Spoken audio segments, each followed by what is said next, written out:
seem like you know. You don't seem like you know. Because I'm gonna tell y'all the production is way better on Kanye Donda album than it is on Drake album. What I had heard was, right.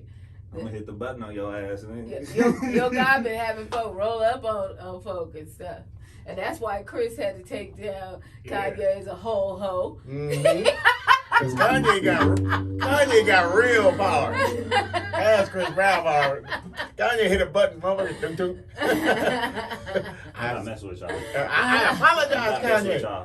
Because I'm trying to tell y'all. We ain't messing with you because Kanye might Drake come has to been consistently Drake. He didn't do nothing different. Drake is giving y'all the same. No, it's not. Out of that album, it's only 6 songs.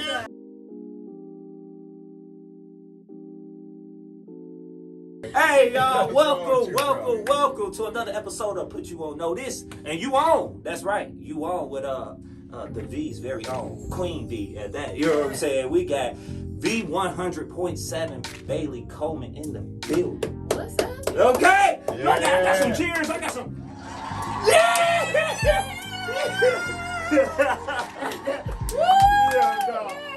I'm so happy, man, because we got Bailey on the show, and then, fantastic. You know, and it's not because it is because of you that we are here, and we give you your flowers on this show often. So I want to do it right now while you here in person, and I really want to thank you for giving us this opportunity to be here at iHeartMedia, Milwaukee. So you know what I'm saying? Do Put You On Notice podcast. Right. I shouted y'all out the other day. Okay, we got a shout out. I did. We moving up, though. Okay. I have to say, it's your talent and your persistence and consistency that has got you here. It wasn't me. I was just like God's unit to go, Preach, girl. That's the truth. That's what's up. So, you know. Yeah, okay. You know what I'm saying? I appreciate that too. You know what I'm saying? Giving Tone some flowers. And honestly, speaking of flowers, y'all need to go grab your merch, man, because this is hold on. okay. It's all P.Y.O.N in here, man. You know what I mean? We popping. What up? We had to represent. Exactly. So this is the new Give Me My Roses While I'm Here I like design. that. You know what I'm saying? And it's red with the gold because everything that I do, I put my blood, sweat, and tears in it. So that's why I got the little drip with it. You know what I mean? You know what I'm saying? Let me get that. Okay. Yeah, so I'm very happy to introduce this. So if y'all interested in grabbing some merchandise, make sure y'all shop P.Y.O.N at PyOnMedia.com. You know what I mean? Yep. And no, for those who are listening to the podcast, you can also check it out on our YouTube page under Put You On Notice podcast. There you go. Yeah. That's what's up. But yeah, back to the interview, man. You know what I'm saying? Bailey Coleman is in the building. We're here with a real legend. A real legend. I don't want to be called a legend. Because a legend, I mean, an icon. Icon. I like You can be a living legend. I can be a living can legend. You said legend. And why I gotta be an icon anyway? I'm just Bailey. Because I like that. That's humble too. Yeah, hey, but you have done a lot of things. You have definitely uplifted the city of Milwaukee in multiple different ways. Positive ways. And that's what we're here for. And we gonna start at the beginning. Okay. You know what I'm saying? Because I know a lot of us don't really know a lot about Bailey Coleman. So let's just start at what really brought you to radio, or like what made you journey? take this career path? Yeah, you know what got you? Well, it's funny because I wasn't doing like the radio thing, right? I was into theater and acting when I graduated from high school. I didn't talk about that. So I went to a college of the arts. Okay. You know, in Seattle called Cornish, and I went to school there. Now, in Seattle, there's this thing called the Washington Pre-College Test. And it's kind of like, it tells you what career field you should go into it. And it's a requirement that everybody take it before you graduate from high school. So it's like a test that like pretty much points on the right direction. You know, right. It's like, or a direction you should go. Right, because it'll be like, well, if the sky is blue and the water is gray, would you go swimming? And you just go, yes. Okay.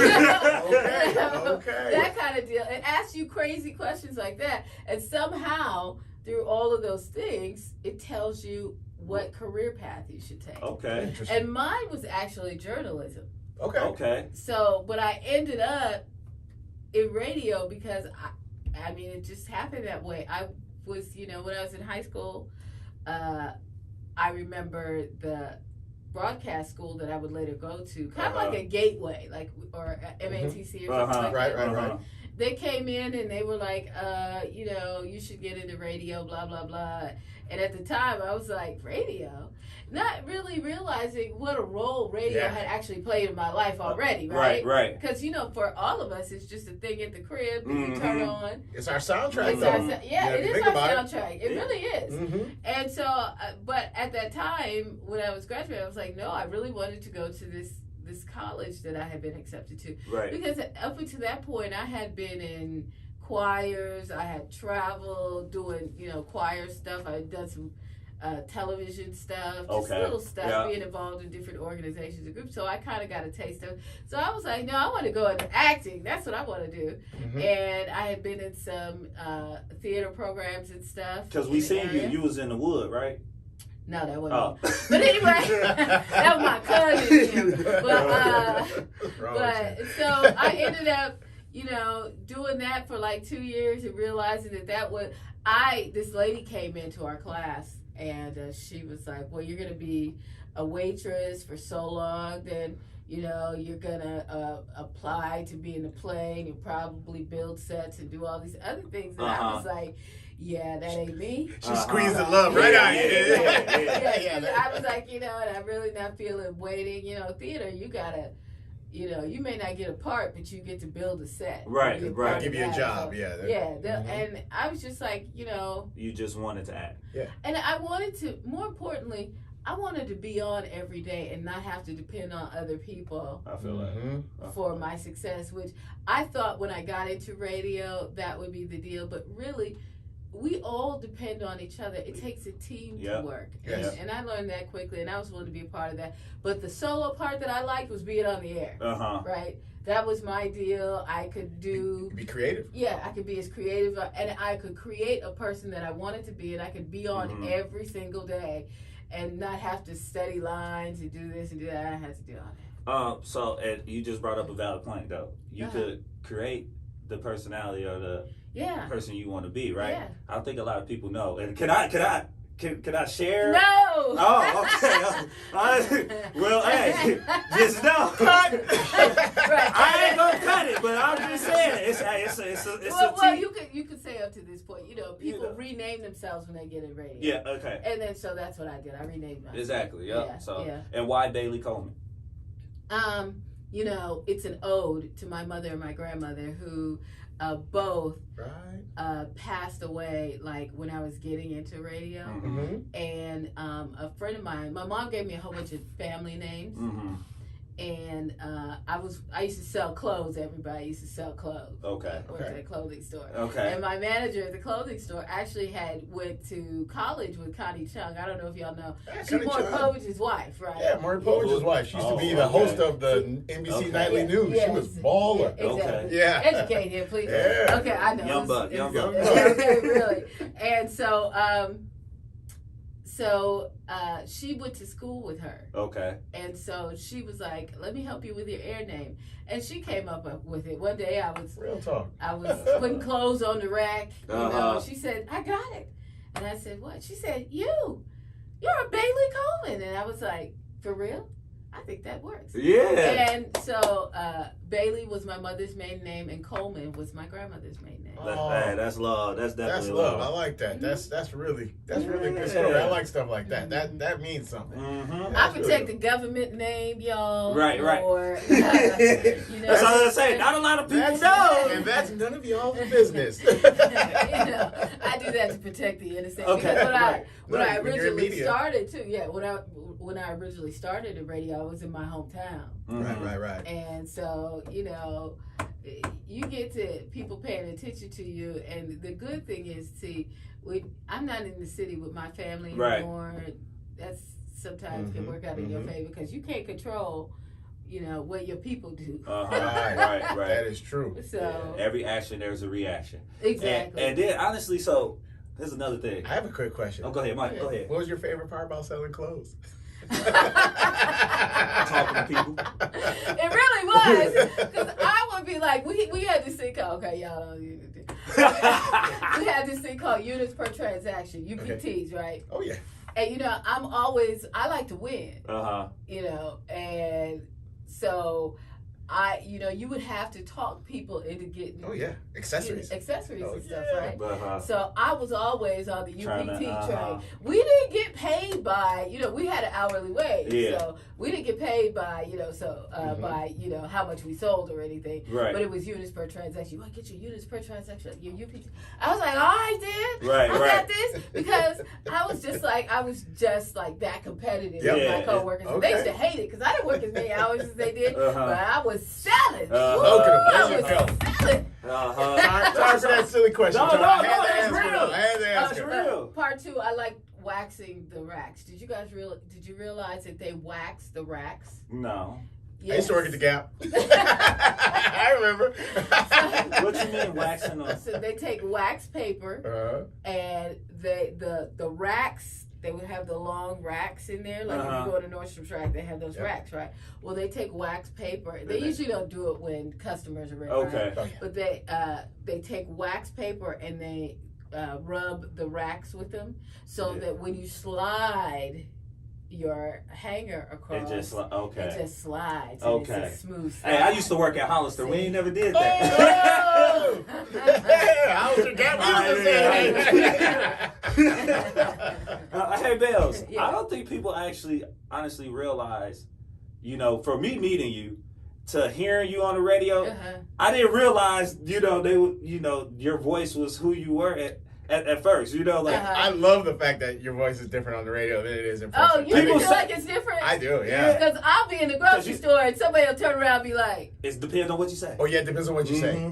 Bailey! Because there are certain things I hear you say and I'm always like, Because you be putting that little smooth, sexy radio voice. What's up, y'all? It's the girl Bailey Coleman. No, it's all in the processing. Okay. It's all in the processing. Right, because they did say, and this is one thing I learned coming to radio. Radio was the first form of catfishing. Right? Yeah, you know what I'm saying? Oh, yeah, because you know what? You never heard that? Yeah. Oh, you know Makes what? sense. Because people call you. I mean, you don't know when people. Well, now it's not so much like that. Yeah, Right. yeah. Because people can go on websites and look at you. And social media presence is big right now. Yeah, right. But back in the day, Yeah. people call you on the request line and talk all smooth to you, and then you look outside and you like, okay, she not here. She not here. I'm not really sure who you are, but she is not here. And sometimes they need to do the same to you. They go, okay, yeah, she not here. Yeah, This way. No, I was looking for So, let's jump into your growth within radio, because you started in promo, right? Or did you? No, I did. I You didn't. originally started as an on-air personality? Yes, I did. Yes. So here's the deal. I actually initially started as a producer. Oh, okay. Okay. Right. And so I, out of radio school, I had, towards the tail end of my being in radio school, I had 2 internships. Okay. And one was at like a Frank Sinatra station. My very first actually. What you do about that? She probably got a lot of Frank Sinatra songs she like now. Well, here's the thing. Well, my very first internship was at a country station. Okay. That lasted for about a week. Okay, it was answering request lines or whatever in Seattle, and I mean it was cool. It was cool and everything. But then I got the one at the Frank Sinatra station, and they pretty much wanted me at the same time. So I was like, Deuces country. This is a little bit closer. I'd rather listen to Frank all day than country all day. Okay. It was cool. Country music back then was twangier. Yeah. Right now it's come through kind of a renaissance. That's a little dope, you know. Oh yeah. So the beats a little different. They got beats now. Right. And so then I was there for several months, and then I got the intern station at the urban station. Okay. And it's still in Seattle? Yeah. No, it doesn't exist anymore. My instructor at the time was the morning man at that station. Okay. That's cool. And it was called KKFX, and he asked me, his name was Alex Darby, and he asked me, hey, I need you to come and produce the morning show. What do you think about that? And I was like, Okay. Right. And he said, I can't pay you anything, but I'll get you breakfast every morning. And I was like, I'll still okay. be there. You're like, okay, I'll still be there. I'll do it. Meanwhile, you know, Like I Egg was never, McMuffin. look, you think I'm kidding? That was my first job, every morning going and getting them breakfast. Okay. And then I That's learned good. from there. Yeah. But, you know, and that was super beneficial. You know, I learned how to produce a show and do, you know, get information and From the research. ground up. Of course, back then it was much harder because you just had to steal. I would borrow a couple of newspapers, you know, and collected information that way. So it was a different experience, but it was all good. It was all good. You know, I don't know if you guys ever heard of a guy named Nasty Ness Rodriguez. He was with Sir Mix-a-Lot's crew. Did y'all remember I know Sir Sir Mix-a-Lot? Yeah. But I just remember Sir Mix-a-Lot. Posse's on Broadway. We opened the show with the Posse on Broadway. Y'all know My that's where I used to kick it at on Broadway. Okay. The school I went to, the College of the Arts, was right down the street from there. Dick's Drive-In. Yeah. So one of the guys who was in the video, the Samoan guy, that is Nasty Ness. Well, Nasty Ness was the afternoon guy. So basically, once I went there, I didn't just intern for the morning show. I started interning for everybody. So I was like, you know, it was a legendary crew at that time in Seattle because that was like literally at the time the only black station there for years. You know, So what transitioned you from Seattle to Wisconsin then? Because I would have stayed out west. Isn't it west? It's Northwest. You're right. Yeah, you know what though? I'm gonna tell you, there were no black FMs. Okay. Right, and there still isn't to today. There's Cube, KUBE, which it's a little everything, right? Uh-huh. A little everything, right? Yeah, it's not really. Yeah, a little. Well, they're hip hop. Hip hop. They say they're hip hop, but they're Right. We know what we're talking about. Yeah. So even though they do have some people of color on the station, but they reflect a different viewpoint than a true urban. They're not a Midwest. Let's say they're not a Midwest or Southern urban. Okay. Okay. Gotcha. It's like alternative. Well, no. It's you know, it's what they think an urban brand should be out there, right? Yeah. So, yeah, it is what it is, right? And so the job opportunity. The Midwest definitely has a lot more R&B than you would think. Yeah. Well, that's why I came out here. Mm-hmm. I mean, when I was out in Seattle, I was there for 5 or 6 years. Then I moved to Southern California. Okay. And I was on a station that is an iHeart station now. It's called XHRM, and it was a hip hop and R&B station at the time. Okay. And you know, did quite well with that. Took it from last place playing San Diego Padres games. I was like, what? Y'all got to get this out. Right. To number one in the market. And then after that, they, you know, the ownership sold. Different things happen in radio, you know. Oh, yeah. And that was your first iHeart change? Station? It wasn't an iHeart station at the time. Okay. No, it wasn't. Okay. And then a friend of mine, I don't know if you guys know who Greg Mack is, but Greg Mack. Is it Craig Mack? No. Greg Mack. Greg Mack was on the original hip hop station. Okay. The very first one called I forgot, out in California. Okay. But anyways, he was on the K-Day. It was K-Day, out in California. And Greg was also the first DJ to put together a compilation CD. Okay. Right. So he had, you know, Snoop and all those people on his compilation CD. And if you watch the end of Straight Outta Compton, there's a little thing on the end about him. Yeah. And it's like him up there and all this kind of stuff, but it's like a cartoon character or something. It's on the very end. That's what's up. Yeah. So he owned a station in Fresno, so he asked me to come up and be the APD. So I went there, I did that for 6 months. All the while I had been negotiating to come to Milwaukee. And I ended up negotiating with 2 different PDs. It just happened to be the second PD that brought me out here. Yeah. Well, that's what's up, you know. So like we said, you definitely made a lot of noise in Milwaukee. Hey, you know, you brought No, I'm sorry. Go ahead. No, I was gonna say you pretty much brought the V here, right? No. The V was here before I got here. Okay. Yeah, the V was here before I got here. I grew up there. I grew up I'm from Chicago, so I was listening to 107.5 Yeah, back when. A dude named Tony Fields. Okay. Tony Fields. Yeah. Okay. I loved working for Tony Fields, and I was one of his A-team members. A-team, yeah. Fields. Yeah. I'm part of the B team right now. I'm on the C team, working my way up to B minus. I've been here about 5 or 10 minutes. 5 or 10 minutes. I love that. I'm gonna steal that. I like that. I stole that too. So okay. I'll share it with you.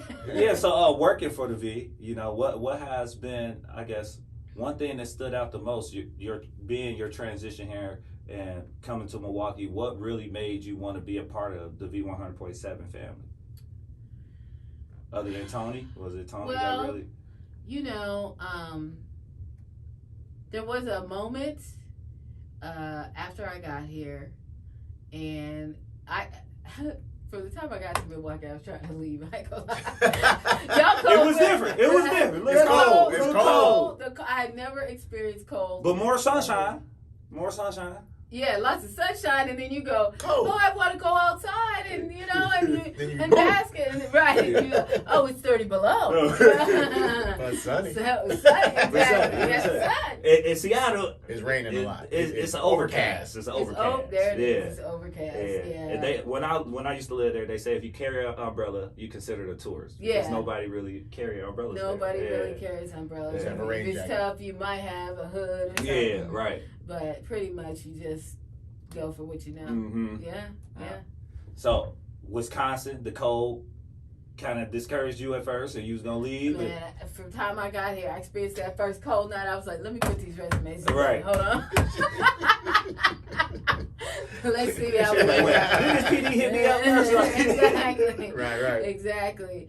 And then there was a point. And we were giving away tickets to some concert. So when you guys say PD, you mean program director? Program director, yeah. sorry. Let y'all know. And I have not been the program director all the while that I've been here. Yeah. Let's be clear, I have not done that. So speaking of which, did we even touch on what is your current role? And that's why I started at the Yeah. beginning, because we was going to work up. But tell them, go ahead, put them on notice. Put them on notice. I am the Senior Vice President of Programming for iHeart. Yeah. Milwaukee. What? And Yeah. Madison. So basically, Wisconsin. Yeah. So that means all the stations, Right. all the program directors Yeah. of the stations report to me. Fantastic. Mm-hmm. So you oversee how many stations right now? 12. 12. What? And can you list those stations for us? Oh, why you trying to put me on those? Okay. You trying to put me on? Oh, Put me on? no, Okay, no, hold no, on. okay. No, I put you on the spot. Okay, you want to start with Milwaukee? Yeah, Okay. let's start with the do it. deal. Let's start with the city. Okay, WMIL, Uh-huh. WRIT, Uh-huh. WRNW, WKKV, WOKY, and WISN. What? Okay. But that's what's up. That's what's up. So transitioning from an OAP, on air personality. Well, I'm still on air personality. Yeah. So now, but you taking on a lot more responsibility. Well, you know what's funny is my program director reports to me. I mean, wait a minute. You report to yourself. No, as an on-air personality, I report to Reggie Brown. Oh, okay. And then Reggie Brown, as a program director, reports to me. That's right. That's why I tell people, let me get back on the air. My boss coming up in here. Right. And honestly, since you said that, I know it was a time, so I was a part of the promotions team, the B team, which is why I said that was the Bailey Coleman team. You know what I'm saying? But you were part of the T team, so you ain't even Tone team. Okay, cool. But no, so we had that whole series of, the pandemic happened. Right. The pandemic happened. A lot of us, got laid off or furloughed, and different pieces started moving, and Reggie ended up becoming the program director. He ended up becoming the program director, and you transitioned to the senior vice president, right? Right. Well, I was it was kind of a weird thing. Right. Because of the pandemic, I ended up working. I was promoted to vice president of programming for New Orleans. Okay. And it ended up because of the pandemic, I never was able to move. Oh. But I was going down to New Orleans like once a week each month. Because you was just in the process of getting up out of here. Right. Because I was going to leave. I was like, okay, bet. We're going to move. Okay, you know. Looking for a crib. You know, like, exactly. And we were doing all that. And then they was like, yeah, you're not moving. There's a whole moratorium. There was a whole moratorium for a whole year on anybody from iHeart moving anywhere. And we didn't know it was going to be a year long. They just kept every month going, yeah, you still can't move. Still can't move. You know? And then finally, when they decided all of a sudden they were going to do another layoff, they said, okay, you know what? You're not moving to New Orleans. I actually was on a trip to New Orleans to finally get a place. Yeah. And I got a call from my boss that's, you know, the EVPP. Actually, ironically enough, he is the executive vice president of programming for Wisconsin and for Louisiana. Nice. And so he called me up and was like, yeah, so I hear you're in New Orleans. I was like, yeah. You enjoying your trip? I was like, yeah. I said, I'm down here, you know, so I can find my place and everything. He was like, oh yeah, you're not moving. So enjoy your trip. Have a good, hey, go up Bourbon Street. You're probably like, huh? Exactly, I was. And he was like, I was like, what do you mean? He said, no, you know there's a moratorium. What do you want to go down there for anyway? I mean, look, what are you going to do? Have coffee with them? Hey, you can work virtually. You can do this all virtually. Look, 4 months. Give me 4 months. Right. And I was like, okay, so just wait 4 months to move? And he's like, 4 months to convince you to stay. He said, well, yeah, okay, but before that 4 months is up, we'll check with you. I was like, okay. Before you continue, what's the moratorium? That means you can't do anything. Okay. Like lockdown. Yeah. You're on lockdown, you know. And so I was like, okay. So I enjoyed my trip and came back to, you know, I was kind of like, I don't know what's going on, but okay. And almost 4 months to the day, the chief dude, Tony Coles, called me and was like, hey, so, you didn't really want to move to New Orleans, did you? And I was like, well, I was planning on it a little bit. Right. And he said, I would really love for you to stay in Milwaukee.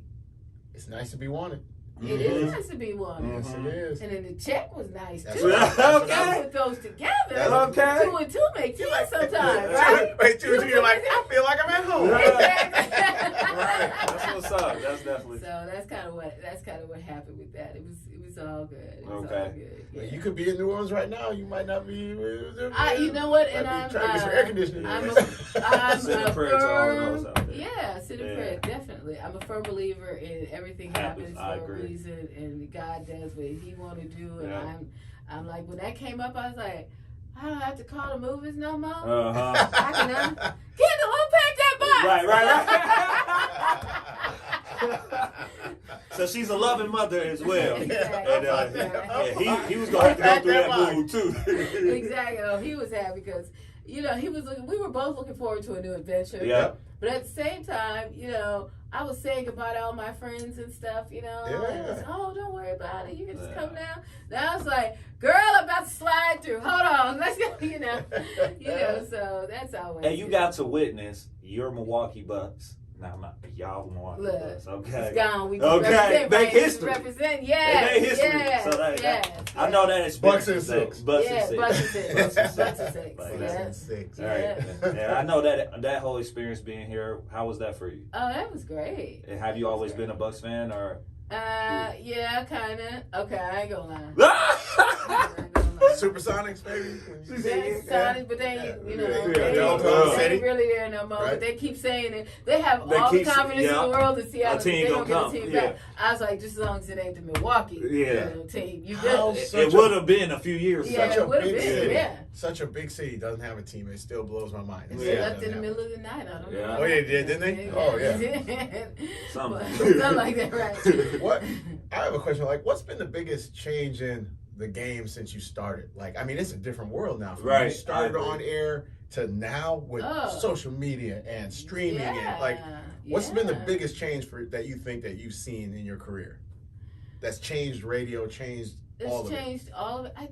Social media. I mean, the fact that you could simply, go on a celebrity's page and like say something crazy and they'll reply to you. Yeah. What is that? Yeah. The immediacy. That immediacy of a response, because back when I was coming in the game, there was no way that you would ever be able to contact like Beyonce. if you were on, but even if you were on the air, it's hard for me to get through if I'm gonna be talking crazy. It is, right.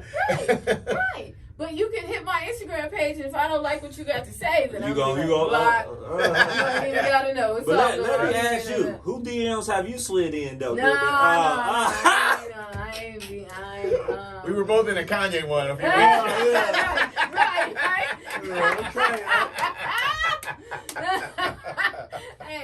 Hey.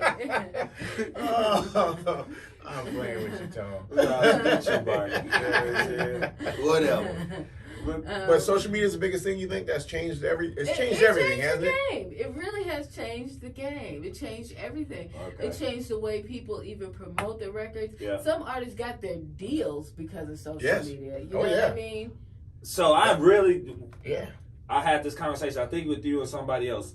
How does streaming work then now with, so Drake just dropped a new album. Every time I play that album, is that considered a stream? Every time I play a song, is that considered a stream? Like, how does streaming work with radio and, like, overall, how does it work? So, like, if you pay Spotify $9 a month for Spotify and he streams 3 songs from Drake, does Drake get paid for those 3 songs that he streamed? Or, like, how does that work? Or do you have to download? Yeah. Now, I believe it's so many cents per time it's streamed. Yes, that's what was my understanding, was cents per stream. Right.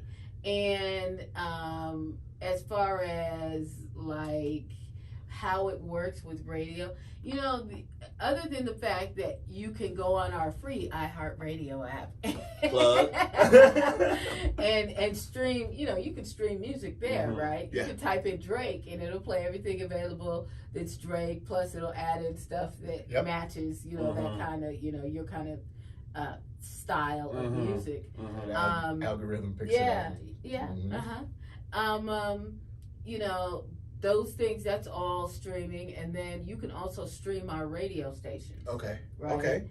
And you can thumb up or thumbs down songs that you like. Yeah. See, that's different. Yeah. Like, think about that. And that's analytical information that that you don't get everywhere. So there's lots of different things and entities with streaming. But I just want everybody to pick up your streaming device, whether it's your phone or your iPad or your speaker, and just turn on V100.7. If you go to work and leave it on, we good. Okay. Just leave it on. Oh, you gonna do it right now, huh? Just right now. Streaming, baby. Just streaming. Yeah. Because guess what?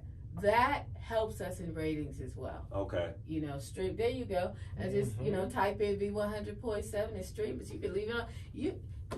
Okay. All day at the crib. You need plug talk. Music. You know what I'm saying? Plug talk. We doing that. Yeah. No, that's what's up. I guess I did have another question as far as, with all the events that you have, because you work and have done a lot of events with V100.7, like Sister Strut. And first off, let's just talk about Sister Strut. I know that holds close to your heart. Tell me a little bit about how you got involved with Sister Strut and what's the meaning behind it, honestly. Well, Sister Strut, it's important that we give everybody their flowers, right? Yeah. There's a disc jockey on the radio. She is on in Philadelphia and on in Detroit on WMYX. Okay. I think it's WMYX. It's Mix in Detroit. And her name is Frankie Darcell, and she started Sister Strut. Okay. Shout out, Frankie. And Becky Yang, who used to be the sales manager here, she was the original promotions director on Sister Strut. Sister Strut started in a mall in Detroit. And they just walked the mall, right? And it became bigger and bigger, and it became what it is today, right? Because of the work that they put in Detroit. But it's about getting the message out about breast cancer, and it's survivable. And a lot of people, women of color that are diagnosed are more likely to die from breast cancer because of, various reasons, including lack of education about, what to do, right? And so, early detection is super important. Yep. That's the key to your survival, right? I have 2 sisters that have been affected by breast cancer, 2 sister survivors. And, for me, it immediately became personal. Right. We tried to get involved with other walks and everything before we decided to bring Sister Strut here. And when we couldn't do that, we decided the best thing to reach the Milwaukee and Racine communities was to do our own. This year Sister Strut will be Saturday, October 2nd. It'll be downtown at the Marcus Performing Arts Center's Peck Pavilion. Okay. And it's a $10 registration fee. Okay. And you get all the goodies that come with it. Okay. Look, I brought this up at the right time. Yes, you did. Yes, you did. Yeah, give you a shout out now. Exactly, because you get your ladies. Y'all know y'all want the. You remember, Tom? Yeah, Sister Strut was fun. Man, and they all wanted all the giveaways. It's a lot of giveaways. Yeah, because you know what? As Black women, we should come down for it. Yeah, absolutely. Oh, yeah. We don't, as Black women, we don't get to, see things with our likeness on it and all that kind of stuff. Right. And people like that. And so, all the Sister Strut, we got a sister on there. She got a whole little situation going on. And you know what? We put that brand on different items this year. With your $10 registration fee. While supplies last, don't even trip, ladies. Get on it. You want this? And it's a beautiful thing, though, because it's not just for the women. Exactly. Being a man and, been working with iHeart, like I've been doing this for the last 4 years. Exactly. Right. But it's been dope to participate and actually see all the families go out there, and grandmas. Kids 12 and under are free, by the way. Yeah. And so here's the thing. You get the bag. Okay. Sister Strut bag. Swag. You get the official T-shirt. Yeah. And you get a scarf. With the Sister Strut logo on it. And we're gonna give away other stuff there. And rest assured. And then you got the performers, right? You got some, we got performers. Rodney P.O.N. Okay. Former member of Blackstreet. That's what's up. He'll be performing live. That's what's up. Just in. Okay. Y'all breaking it. Deaf comedy comedian Kelly Kells will be there. Okay. Oh, y'all know she put on. Yes, that's my girl right there. That's we got to get her on the show next year. Kelly Kells be doing her thing. Yes, she do. Yeah. And let's see. Also, Jeanette Mixon, gospel recording artist Jeanette Mixon will be there as well. So it's going to be a great event. And it's being brought to you by the Freighter and Medical College of Wisconsin. Hey. So y'all, look. Hey. They coming in. Baby, come just put y'all on notice, okay? Put you on notice. Okay. No doubt. Yeah, no. So, and then, what are some of the other events that you have participated in or that you help run here in the city? We have our Hallelujah for the Holiday. We traditionally do our Family Affair Expo. We're hoping to get all the events back on schedule for next year because we had to take a year off because of COVID and everything. But Family Affair Expo, you come, you bring the whole family. It's this whole deal where it's a good time, inexpensive and good time for the whole family, so everybody can come out and be a part of it. So that's a big part of on being a personality, being on the radio, being on streaming, online is a lot of these events. I mean, you told me about all this stuff you used to do, and I didn't understand that was such a big part of getting listeners in and drawing and attracting people. Okay. And you know what? We take part in other events as well, right? Yep. Obviously, we're at Summerfest with iHeart, Of course. And that's a big entertainment event. But we also are a part of Coleman's More Than Pink Walk, Susan G. Coleman's More Than Pink Walk. We're also a part of a lot of different things as iHeart, the American Cancer Society's walks and everything like that. And, there's just a lot that we do in the community. Anytime, Reggie and I are always willing, just so y'all know, to come out and, be a part of whatever you're doing. Today I was with Black Film and talking about maternal health for Black women, and their birth cycle and, everything that's going on with that. And so there are a lot of things that we do. We don't necessarily go, hey, we're going to be on Right. Because it's not all for that. It is to, be more of an assistance and be more a part of our community. Yep. We do a food and coat drive every year to benefit the Salvation Army. Okay. And, we're here. We do the fun stuff. We do the entertaining things. But we do all of that, but what about us, like, really dealing with the need of the community in general, trying to assist in addressing, some of those things, that we all need, or help that we need in the community. And I think that's important because, I grew up listening to radio. And, and that was a soundtrack. I'd be in the backyard shooting hoops, and, you hear that same voice your whole childhood growing up. Yeah, like, that's a part of it. I remember that. And you and Reggie definitely have that voice that will always be memorable, and like people definitely look for you when you out in the community. You know what I'm saying? So he's right. But being a black woman in this predominantly white space, if correct me if I'm wrong, and male dominant. What adversities have you faced, and how have you been able to overcome those? I had to dive deep with that. Yeah, because how was it? Yeah, how did it change once you were in the room? You know what I mean? When you was in funny. The room. So you know what I mean? Well, I think that everybody had to get used to a new way of, I try not to operate in a sphere of, fear or anything, and I think that, Tom. I feel like when it comes down to it, one of the things that I love about Milwaukee and the team here has always been that everybody understands that this is your job, and I feel like we're all adults, and I think all of our program directors are like this. And, we all ought to be able to achieve our goal and be on mission and be on point, right? And not have to go through a whole bunch of drama because we, Right. We all trying to reach the same thing, right. And so I don't try to. I like to have a situation where if it becomes serious and we need to sit down and talk because there's something we need to accomplish for your particular situation or your particular station, then we can do that, Right. I think that there's always that air of, how a person is going to be or who they are. Yes. And sometimes, we have to, let them see. You know what I mean? Yeah. And while we may not be perfect even in the beginning, because we still learning the ropes, and there's a lot of things that you're not, you may not be aware of, but you learn by rote or by somebody helping you out or whatever. But, you get there.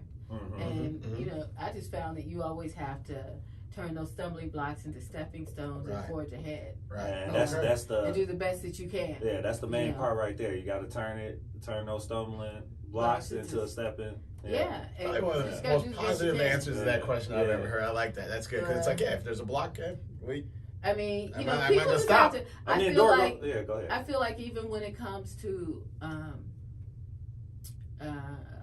issues of color, maybe that people just have to get to know you, right? And they just have to see, right? And they'll develop their own opinions, and then when you help them out a few times, they'll realize that. Oh, right. Okay, well, maybe that's, or sometimes you just have to be 10 times better than the next person. It just all depends. Yep. But I think that those are things that we've all, as people of color, had to deal with our whole lives, right? And I've been doing racial equity training and stuff like that. So it's definitely been fresh. Top of your mind. So it's definitely been fresh. But the thing that I realized is that doors are gonna close. A door is gonna close on you. Yep. But do you stop trying to open them? You know what I mean? Well, you know what? I believe you got to keep trying. I you know believe. What I mean? It's unlocked. It's unlocked. Let's go. Well, I believe, as it says in the Bible, when one door closes, God opens another one. Exactly. And that's the thing. So you know. And I would say when one door closes, they might not have locked it. Yeah. Right back in. You can still do I like that. I'm still here. Right. Jumping back into, you know, connecting with the community. Reggie, smooth as butter brown. Oh I was gonna God. say. I was gonna say that, but I was like, I'm not gonna. You know, he got into a boxing. I was gonna bring it up the other day. Yeah. I'm waiting to see when you about to get in the ring. Who you about to square up? You know, that is so funny. So I was backstage at Kelly Kell's concert, right? And she happens to, they open the door. I'm getting the security. I done got me a little escort to the back, the security guard, everything. I was like, okay. Anyways, and the elevator opens. She's standing there, and you know, she can't tell who I am because I got my mask on. And I was like, I walked right up to her and I said, you know what? I'm gonna cut you off. She started laughing. She said, wait a minute. Let me tell you something. First she said, she all right. She with me. Right. Security is about to get. Hey, hold on. Exactly. Did they walkie-talkies help? And she said, you know, because she was one of the hosts of the boxing, but she said, they was like, well, who gonna fight next? Who gonna fight? Who you gonna fight, Kelly? She said, well, damn, I guess it's gonna be me and Bailey. Right. I was like, no. Not me. Now let me ask you, what you think of the fight? No. No. Not yours and Kelly Kell's, but Reg. Did you see the fight? Oh, no, I couldn't even do okay. it. You know, as a matter of fact, I arranged me on vacation that week. Oh, okay. I was gone, and I was like, you on your own, I'm going to cross your fingers. Leave your number with somebody. Right. You know? So you was not his emergency contact? No, I was not. I told him to have his emergency contact me. Okay. Yeah, they say Reg went crazy. I ain't get to see it either. He brought the belt back. Yeah, he brought the belt. He brought the belt to the beat. That's all that matters. All right, Bells, as we end up wrapping this up a little bit, I would like you to share, you know, you've done a lot of interviews with people. You have, you know, met your share of celebrities. So last night I met Nelly for the second time. I think I was there the first time. You were. Yeah. How was that? That was, you know what? Nelly was real cool last night. Okay. He was really good. He asked me and Reggie to stay and watch the show and, you know, hang out. We was like, okay. Right. That's what's up. Yeah. It's mature Nelly now. You know what I'm saying? Yeah. Yeah. He didn't grew up a little bit. Yeah. But his security was, I was like, he had to come in and be like, hey, what's going on? Everything good? Everything good? You know, COVID. They try to make sure, you know what I'm saying? Right. COVID. But no, so like, who has been your favorite interview, or what has been your favorite interview? You know, I don't think that I can necessarily answer that. You can't answer that? Okay. I can tell you what the worst ones were. I think I'm gonna know who these is. But go ahead, tell me some worst ones. Yeah, I like that a little bit better anyway. Okay. Put me up. The absolute worst. I know what you about to say. What am I about to say?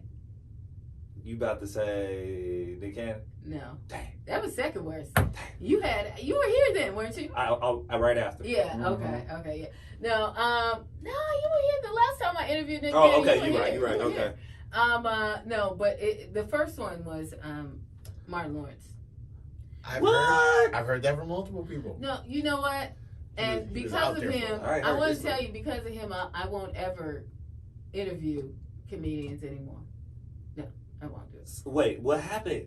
It was a devastating experience. Tell I don't even know. It's all a blur. I had to hang up. I was. Oh, it wasn't even in person either, so. No. Yeah. He was just mean. I think he was going through something. Yeah, he was. That's what he was doing, running tail that. I feel like, you know. The next day was the day they found him in Hollywood. Naked. Yeah. Literally the next day. And it was like... He was out there. He was out there. He was very much out there. And I was just softballing questions because comedians, you can't fool with comedian. Yeah, right. The only comedian I fool with is Kelly Kell's. I feel like. Look, and that's family. So the rest of them, I can't even do it. I won't even attempt to, you know. And he was just out there, and I was just like, he was cussing me out and stuff, and I couldn't believe it. I was taken aback. I was like, I didn't even say nothing. No, I didn't say nothing. Why you yelling at me? And to this day, I will not. If a comedian wants an interview, you won't give it somebody else. I get Reggie Brown. Reggie Brown know how to handle them all. He got it. He rang along. Anybody can handle that from the sound of it. That sounds horrible. Yeah. See, look, if you if you think back, who's always interviewing the comedians and stuff? Oh yeah, it's Reggie. Yeah. It's Reggie. Mm-hmm. I won't do it. Yeah. You know, that's a secret. That's a behind the scenes secret. Okay. That's you get. Oh, by the way, I know y'all usually see me like this. Okay, go crazy. But you don't know this. It's inside information. But no, and then Nick Cannon was the second. Yeah. And tell them about that. Tell them about that experience. Yeah, Nick Cannon. I thought everybody loved Nick Cannon. Well, you know, I did when I did my first interview. Yeah. I really did. I just thought that was, I mean, it was a surprise. He came in. It was right around drumline time, right? He was still trying to Disney star stuff. Right. I was just like, and it was great and everything. And then, you know, the second time, Nick is a different person, you know, and people grow, you know. He married Mariah Carey. He came in with the turban on. With the turban, yeah. He got me with the turban. And then I was like, you know, I felt like Blue Ivy. You know that picture? That picture that was at the basketball game, and Blue Ivy was like, what in the world? I'll put that right there. You got to put that picture up, yeah. So I kind of felt like that, but it was cool, you know. Right. Nick didn't open up in the interview. I felt like, oh my gosh, this is a crash and burn interview. Mm-hmm. Nick didn't open up to the interview or have any type of feeling in the interview. I don't know if he was still asleep. I know he's been dealing with a lot of health issues and stuff. Yep. But I just didn't until I started talking about the kids. Yeah. Okay. Then he got into it. His kids was Mariah. Yeah. Right. Then he started. That brought him alive. Yeah, it kind of brought him alive. But that was towards the end of the interview when it was like, okay, we got to go type deal. Yeah. But then, you know, I was walking up to the lobby, and one of my coworkers started talking to him. He took the turban off, sat down in his office, started yucking it up. I was like, well, I couldn't get that from you. But I think it also might have to do with the fact that I wasn't playing his record. So artists do that. That's an artist thing. She wasn't playing Gigolo. That's messed up.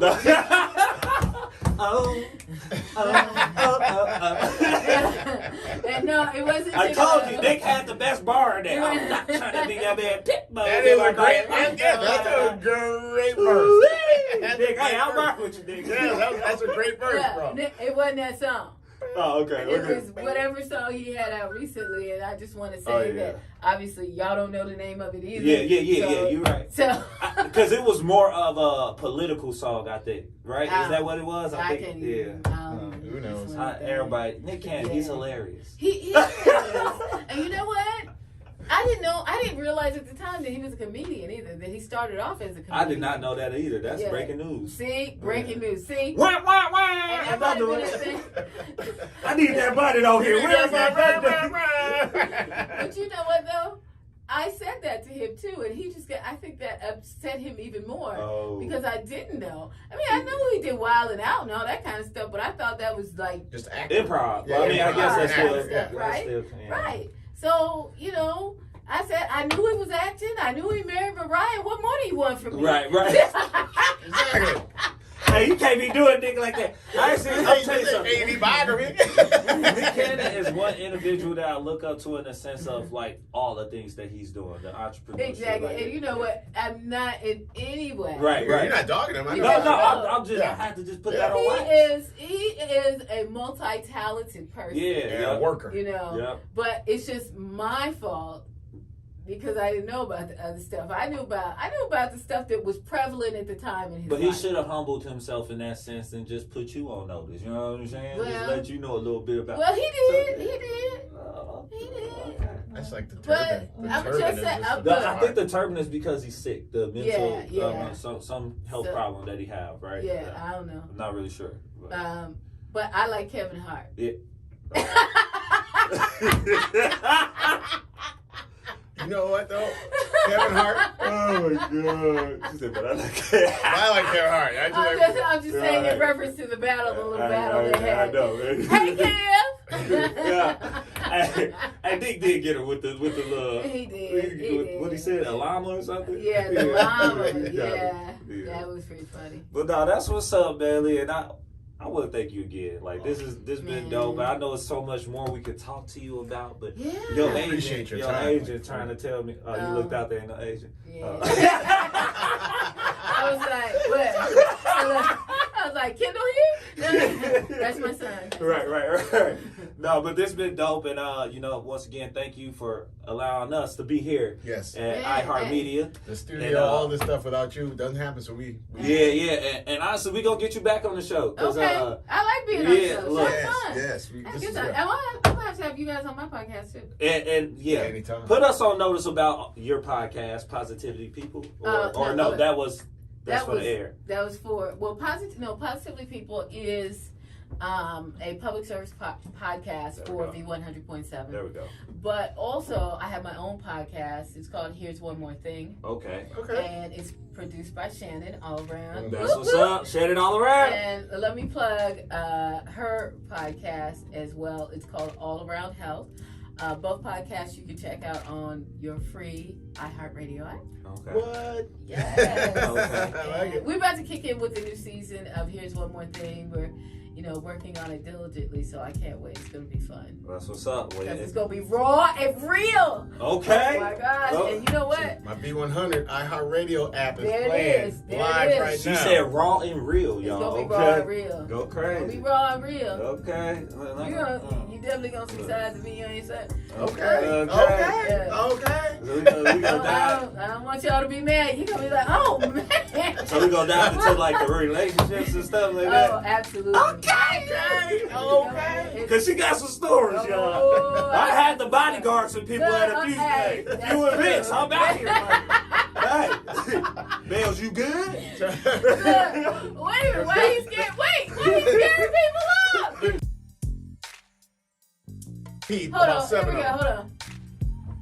We sorry, Kanye. We sorry. We don't want no trouble. Look, call us for consultation next time. Whoever told you to cut we would. This is all off the record. We're just clowning. All off the record. Leave that out. Hey. We don't need nobody rolling up on us. We live in Milwaukee. Hey, Kanye. No. Jay. No. Huh? You know what it is. What's wrong with you, man?